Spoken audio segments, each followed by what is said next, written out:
Okay, good morning, global politicians. In this video, I'm just going to explain what your task is for the week. And you will, as I said, with our new schedule, we still have humanities slots where I'll be available for questions. For example, we have period 5.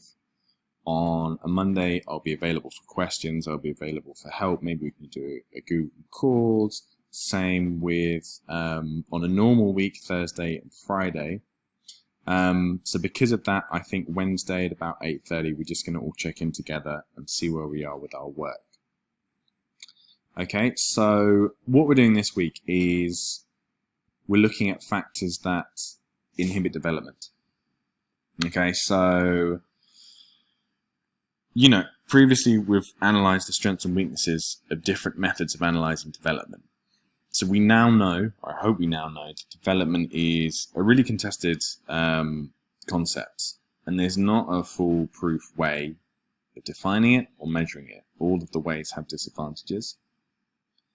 But obviously, we are going to use the definition that development means sustained increase in the standards of living in society for today's task, because otherwise it's not going to make any sense.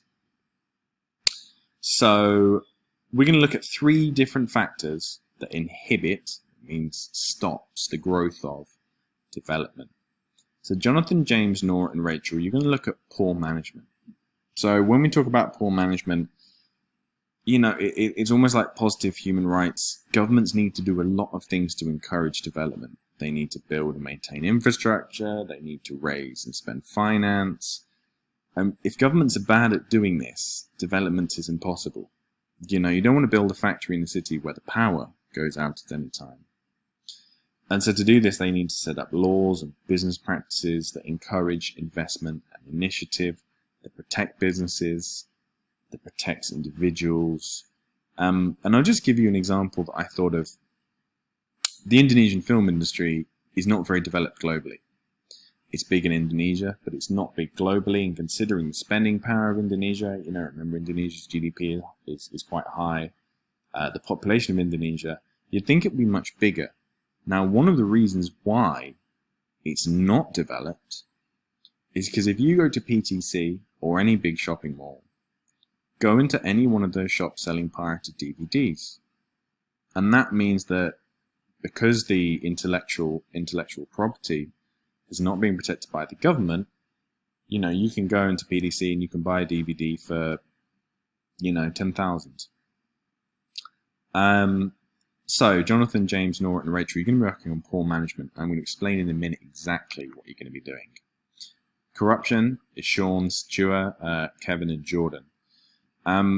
So we know that corruption has many forms. We've looked at the corruption index. When we think of corruption, we tend to think of, the policeman on the street or the customs official. But really, what harms a country is your red tape. When we talk about red tape, we mean excessive bureaucracy.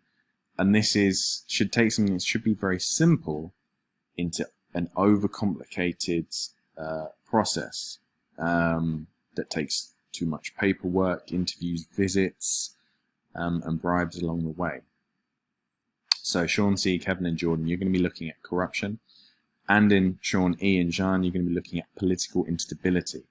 So this is why some countries can't develop. It could be ethnic tension, could be tribalism, it could be a civil war. And for example, a country with a long-term conflict, such as Somalia or Afghanistan, have very little chance of developing. So, you know what your topics are, but instead of just making you make a Google presentation, we're going to try and make a collaborative mind map. So I've already shared an invitation with you to join IOA, which is a collaborative mind mapping platform. So you've each been invited and you each have, for example, corruption. For example, political instability, you can see there are 4 members, Andin, Sean, and Jean. And this is very easy to use. All you do is you add branch. Let's see, political instability. This could be civil war. Okay, and I think this is easy to do, and you can work on this collaboratively. Okay, and play around with it a bit. I've played around with it to an extent. I think it's quite cool. It's a good way for us to collectively share this. So what I want you to do is to make a mind map based on your topic, and you're explaining the following things. What are the different ways in which your factor can inhibit development? So what are different forms of your factor? And what are some examples from the real world of this? I've posted some videos to help you on Google Classroom. Obviously only watch the ones that are relevant to your topic. If you're doing corruption, then watch the videos related to corruption. Okay. As I mentioned, this is new software to all of us. I know there will be problems, but I will be available Monday period 5 to answer any questions. Wednesday at 8:30, we're just going to briefly check in, share our results, see how we're getting on.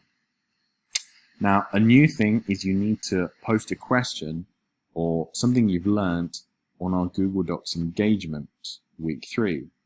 And the document looks something like this. And you just have to post a question to show you're engaged in the lesson and the learning. So don't post a question like, Mr. Stewart, how do you create a new box on Iowa? That doesn't show you're engaged in the learning process. Post a question that you have related to factors that inhibit development, maybe related to corruption, maybe something you've learned. It could be an articulation sentence. This is to show that you're learning, that you're engaged, and I will respond to your questions and comments. Okay, so that is it for this video. I'll be available as ever. Good luck, and I will catch up with you formally on Wednesday.